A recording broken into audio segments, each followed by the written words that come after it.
Hello teachers and welcome to Berry Garden session. My name is Dr. Nisha Singh and today we are going to discuss about few suggestive ideas and methods which will help in making our teaching learning process more interesting, especially when we are talking about pre-primary education. Here the role of a teacher becomes very important. And why?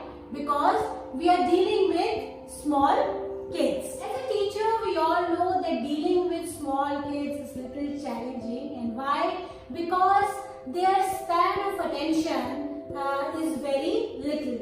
And we as a teacher need to create such an environment. We need to come up with such activities where we can grab their attention so that they can involve, so that they can learn, and we try to make that learning process interesting so that they can be involved and take participation in classroom, in different activities with lot of interest. As a pre-primary teacher, we are playing different roles in the classroom. We are their teachers, sometimes we become their friends, sometimes we have to play as if we are their moms. And sometimes we become their favorite animals, their favorite cartoon characters and so on. And why? Just to have a good connection with kids. So here as a teacher, our role is different, our role is multiple, and we are also need to make connection with the kids so that he or she should not feel isolated in the classroom. We have to create that connection with each and every child who's sitting in my classroom. As we all know that pre-primary education helps the child to adjust with his or her immediate environment. It helps him or her to adjust with his peer group. So it is very important as a teacher to give them such comfortable environment where a child can openly come up and talk with each other. As we all know that pre-primary education ensures the physical, mental and emotional growth of the child. And as a teacher, it is our duty that whatever we are teaching them, whatever activities we are doing in the classroom, so those activities should revolve around these areas of development, areas of growth of the child. And that requires a scientific curriculum. A curriculum which can nurture the child. A curriculum which helps the teacher as well as the parent and the student where the learning takes place in a very smooth manner. And here comes the role of Berry Garden.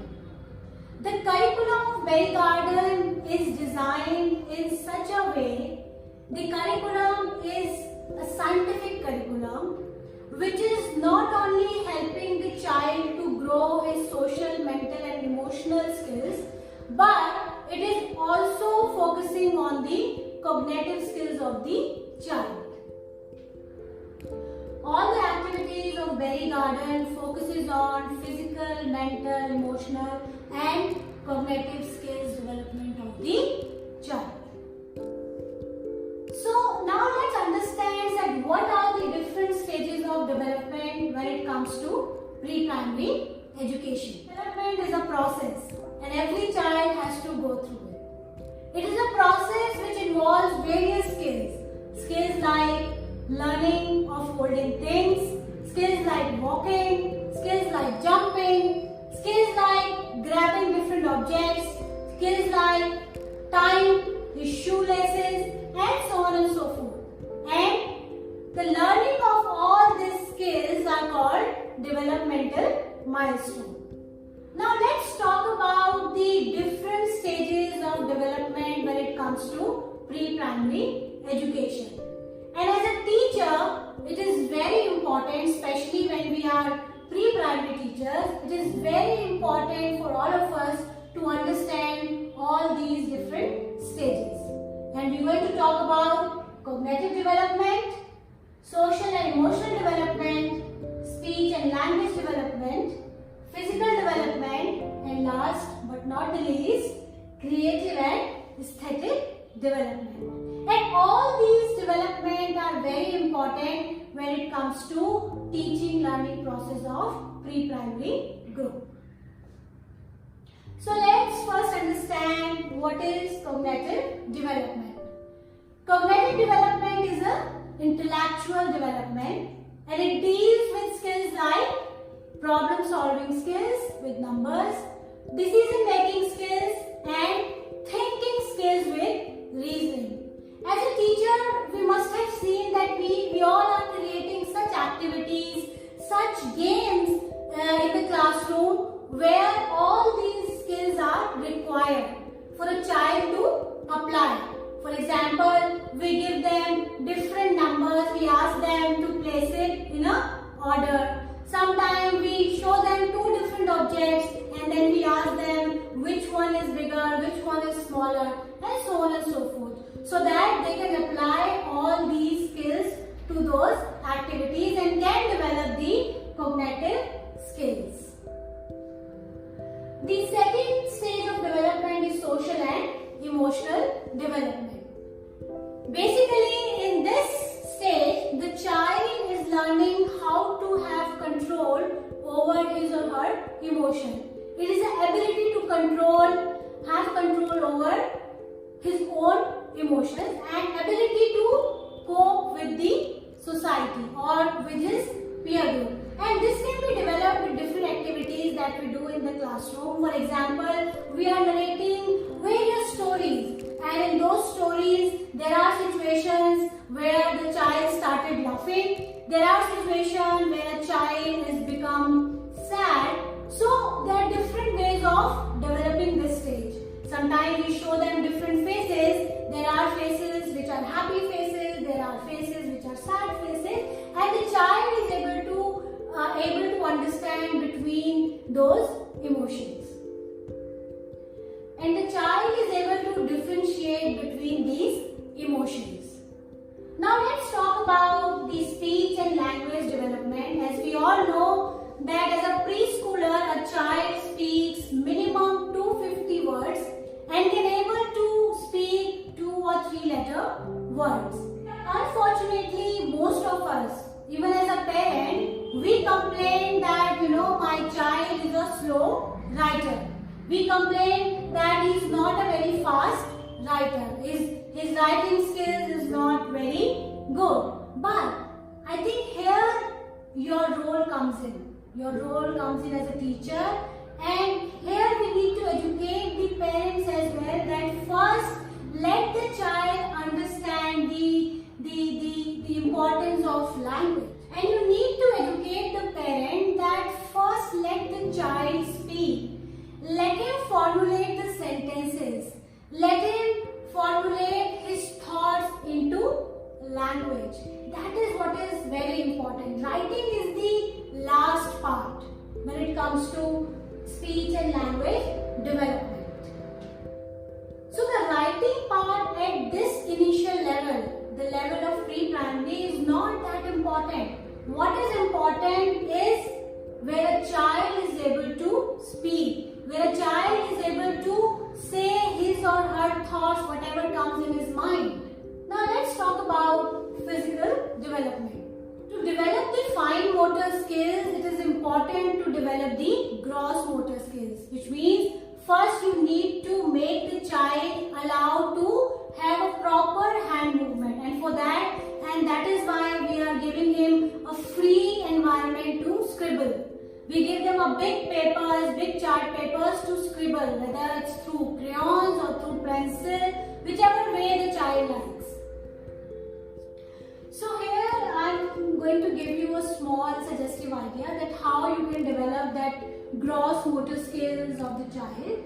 What you can do, you can paste maybe the newspapers, the waste newspapers, or maybe the brown paper sheets on the walls of your classroom walls, and the height of those sheets should be as per the height of the child where he can reach up to it. And give him the crayon or a pencil, whichever way he would like to do. Probably you can ask him to pick his favorite color and ask him to draw whatever he would like to draw on that sheet.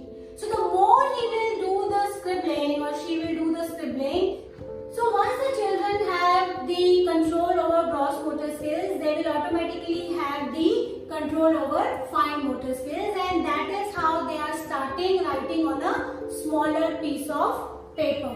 So as a teacher, we should not directly let them write on a small A4 size sheet or probably on book where the space is given and we ask them to write numbers or we ask them to trace certain lines. It is important, let them first work on a bigger area, on a bigger space, like I just mentioned one of the examples. Now another important area of this physical development is about health and hygiene. As a teacher, we need to tell our children how important it is to be healthy and why it is important to have hygiene. And that's why we ask them to wash your hands, and that is why we ask them don't touch dirty things, and that is why we ask them to eat a proper meal or have breakfast, have dinner, have lunch, drink milk, healthy diet. And it is our duty as a teacher to educate parents as well to have a look over the child's healthy diet, his eating habits. They need to maintain a record where they have to mention the child's growth, that how much his weight increases in a month, his height, and so on and so forth. And last but not the least, here comes the fifth stage of development, the creative and aesthetic development. When I say creative and aesthetic development, we mean to bring out creativity. Now as a teacher, we need to understand that any learning which is happening in the classroom or the ultimate goal and the aim of education is to bring creativity. And as a teacher, we need to create such an environment in the class where a child applies such creativity. He has to come out with different sets of responses. I mean, we need to create that out of the box thinking skills in our children. When we say aesthetic development, by this we mean that we educate the child to keep his belongings on a proper place. For example, keeping his or her notebooks in a bag, or if there is any particular place, he should keep his bag, his pen, his pencils, his books on that area. So these were the 5 stages of development, and as a teacher it is important that whatever we do in the classroom, whatever activity we are doing in the classroom, our activity should touch base each of these developing areas. There are different pedagogies that we follow in classroom situations, and all these pedagogies are based on different theories. And one of the important theory when it comes to pre-primary education is John Piaget theory of constructivism. So let's understand what this theory is all about. As John Piaget talks about constructivism, he says, as we all know that small children take very active role when it comes to different activities, and they act like a little scientist. They are inquisitive in nature, that why it is happening, when it is happening. If I am doing this, the result is this. Why it cannot be like that? Kids interact with their world around them. They keep on adding new knowledge. They keep on adding knowledge over the pre-added knowledge. And that's what all about is constructivism. John Piaget says that constructivism means where you are constructing knowledge over the pre-knowledge. In his theory of constructivism, John Piaget talks about 2 main things. One is schema and one is assimilation. Now what is schema? Schema is a description of both the mental and physical actions required to understand the new thing. For example, child know about potato, how it is look like, how it in taste. And assimilation is what? Assimilation is adding a new knowledge to already known schema. So let's take an example example of French fries. Let's say a child eats a French fries and the moment he eats it, he gets to know that, oh, it tastes like a potato. And he already know about potato, but French fries is a assimilation of the pre-knowledge of potato. He was already knowing about potato, what it is look like, how it is taste like. So basically here what a child is doing, he is adding a knowledge of French fries over the already known thing about a potato. So this is how he or she slowly and gradually constructing knowledge. And that's how he learns about different things which he sees every day in his immediate surroundings. And one important thing in this constructivism is about accommodation. Now what is accommodation? Let's say a child eats another form of French fries and the moment he bites it, he gets to know that this is sweet in taste. And he gets to know that it is made up of sweet potatoes. Now here the accommodation is what? That all the French fries are not similar in taste.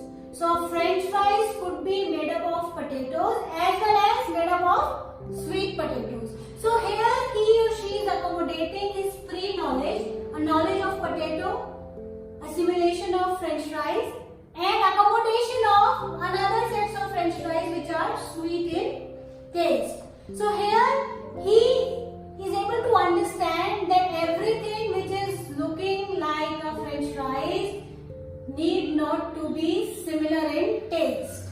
Let's talk about the another important theory, and this theory called Bloom's taxonomy. Now it is a very important theory when it comes to pre-primary education, and lesson plans of Berry Garden are based on this theory.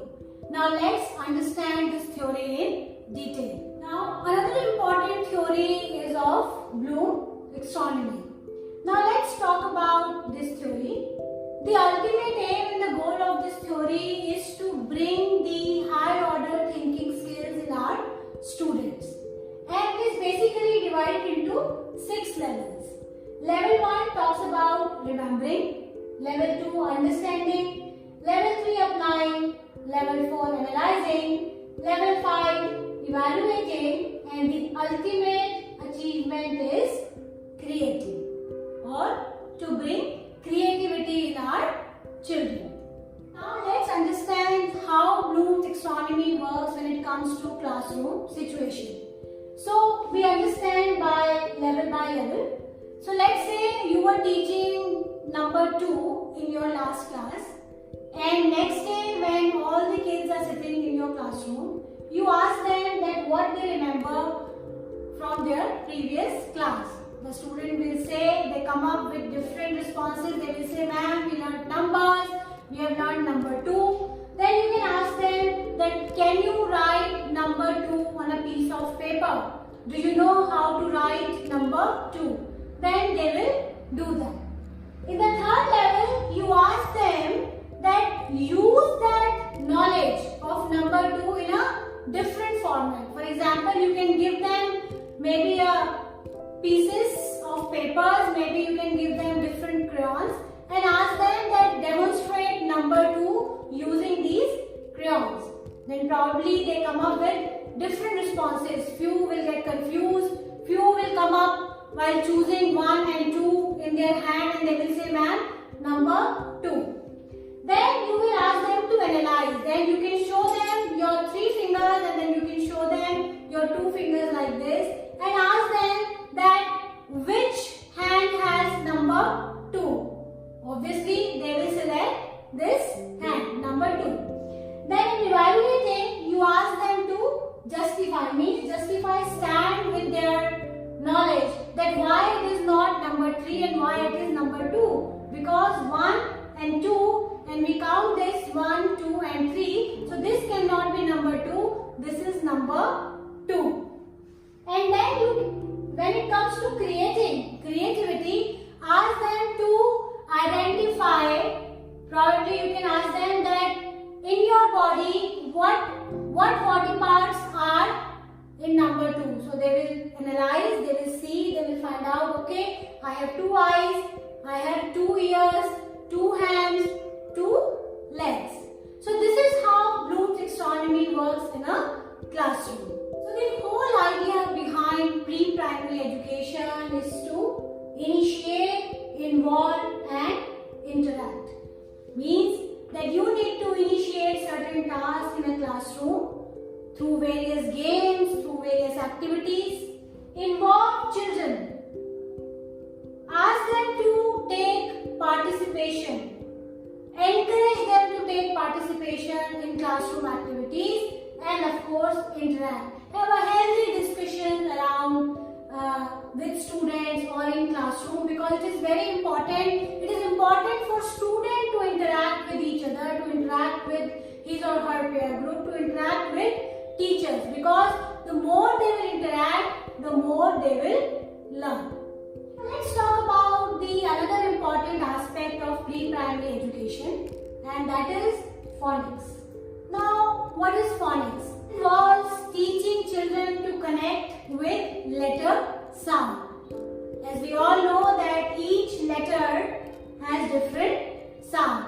So it is very important for a pre-primer to understand the letter sound, and this can be taught in a different way. But first let's understand that what all areas we are covering when we say phonics. We talk about learning the letter sound. We also talk about letter formation and pronunciation. Then we also talk about blending of two different sounds, and we also talk about identify sound in a word. So we give them a word and we can identify each letter sound from that word. So when we teach phonics, we are not only focusing on the different letter sounds, but we are also teaching them like diphthongs, which are combination of two different sounds or two different vowels, or even blending like CL cloud, right? Like BL blow sound. For example, like when we are joining two different vowels like coin, COIN, coin, loud, LOUD, loud. So where we are using two different vowels and how sound is changing. And now let's talk about another important aspect of pre-primary education, which is my favorite, is power of storytelling. Now storytelling is a very powerful tool when it comes to pre-primary education. Why? Because when you narrate a story in a classroom, you are not just narrating a story, but you are actually working on various skills of the child or children who are sitting in your classroom. For example, when you are narrating a story, it improves their listening skills. It also improves their vocabulary. It also encourages the child to speak with another person. It also helps them to memorize the things. It improves their memory skill. So it's not just the storytelling. It is actually working on various skills when it comes to a pre-primary education. And it is our duty as a parent, that we should narrate stories to our kids. Maybe during bedtime or any time whenever you are free, whenever you feel like to talk to your kids, spare some time to narrate such story, because it will not only enhance those skills, but it creates a very strong bond between you as a parent and with the kid. And you need to remember certain things while narrating story. Your voice, your pitch, your modulation should go according to the story. So for example, if you are talking about, let's say, a dark night, then your voice should be like that it was a dark night. There was a huge big tree. So you see the hand movement, the voice, your expressions, because it will help children to imagine also. They can walk through that story the way you are narrating. Not just saying like this, so there was a dark night, there was a huge tree. Nobody is going to listen. So while narrating a story, it is important that you need to take care of your voice, your modulation, your body language, your face expressions. And that's what you need to tell parents as well. So now the very important important part of pre-primary education is let your ideas bloom. As a teacher, you should have lot of ideas when it comes to classroom teaching and teaching kindergarten. Your kitty should be full of creative ideas of teaching. So for example, let's say if you have to teach vegetables and fruits to your kids, it should not just to be restricted with fresh cut. Let your kids bring out, fruits and vegetables in the classroom. Then you can divide the classroom into two groups. Ask them to divide yourself. Those who are having fruits can sit in one line. Those who are having vegetables can sit in one line. Then you can ask each student to have a round in that line. It looks like a vegetable market or a fruit market. Ask children to pick their favorite fruits or ask children to pick their favorite vegetables. And that's how you can introduce this concept of fruits and vegetables. Same way, you can also introduce concepts like numbers. It should not always be, through blackboard or through paper. You can give them different objects, different ideas. Maybe you can give them first one pencil, then add another pencil, then add another pencil. Ask them to count. And that's how they will learn. Even through coloring, because children love colors. They love to play with colors, watercolors. Ask them to, have their palm covered with any of their favorite color. Place it on paper. Ask them to count the fingers. Similarly, you can draw a simple, a tree and ask them to do a thumb printing on that tree, and later on they can even count how many thumb impressions are there. Same way, they would like to play with clay. The clay play a very important role when it comes to kindergarten. You can ask them to create their favorite character. You can ask them to maybe create a face of their best friend. Maybe you can ask them to create a fruit out of that clay. So there are so many different ideas. And believe me, the kind of worksheet Berry Garden has, the kind of lesson plan we are providing in Berry Garden is full of those ideas. It's full of those creative ideas which will bring out a newness, a new creativity in your classroom. And children will love that. And you as a teacher will enjoy doing that with the children. So, the whole idea behind the pre-primary education is to develop certain skills. The skills we have already discussed: social skills, problem solving skills, cognitive skills, their physical well-being, their gross motor skills, their fine motor skills. So it is very important to develop these skills when it comes to pre-primary education. And also we need to remember that we have to bring out creativity in each and every child who's sitting in my classroom. That is the ultimate goal of learning. And that can only be done when you have a strong bond within your students. And that can be done with that 3I, which were initiate, involve, interact. And believe me that Berry Garden is full of those ideas, is full of those activities which will help you out in developing those skills. So now let's talk about what all we have in Berry Garden kit. It is from Berry Garden, and as you all know that Berry Garden is a publishing house which provides product and services for kindergartners, and we have our own curriculum design based on NCERT guidelines. Berry Garden comes in 3 different levels: A, B and C. A is for the age group of 2 to 3, B is for the age group of 3 to 4, and C is for the age group of 4 to 5. So recently we launched Berry Garden, which is a complete curriculum for pre-primary education. Now let's talk about Berry Garden kits in detail. Each kit comprises of 9 to 10 books, and it also has separate resource material which is available for all the kids A, B and C. We also provide services for the teachers as well as services for the parents. Now let's talk about the books and the material that we provide in our kids. So we have resource materials. So these resource materials, they are basically teaching aids which are creating and making teaching learning more interesting when it comes to classroom teaching. We also have 9 to 10 sets of different books in each of our kits. So for example, we have numeracy skill sheets, we have literacy skill sheets, we also have general awareness or EVS, we have my first pattern book, we have mini alpha book, in the kit we have Meri Pehli Pustak Bal Geet. Another book is my first book of rhymes and songs, then my first book of art and craft, and my first book of handwriting, and of course my first book of stories.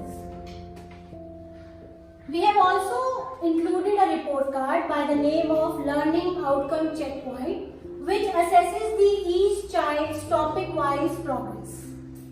To make our stories more interesting for the kids, we have included masks and puppets in our resource kits.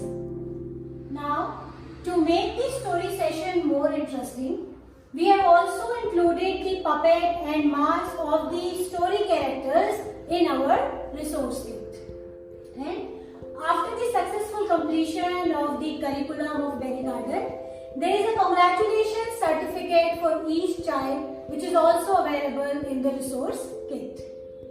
Apart from this physical material, we also provide some services for the teachers and also some services for the parents.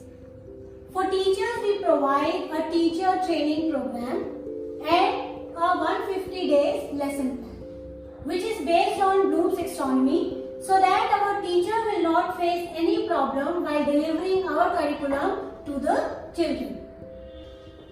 Along with teachers, we also encourage parents to take active steps towards the progress of their child by sending them videos and parenting tips. For more information on Berry Garden, you can log on to our website www.theberrygarden.com.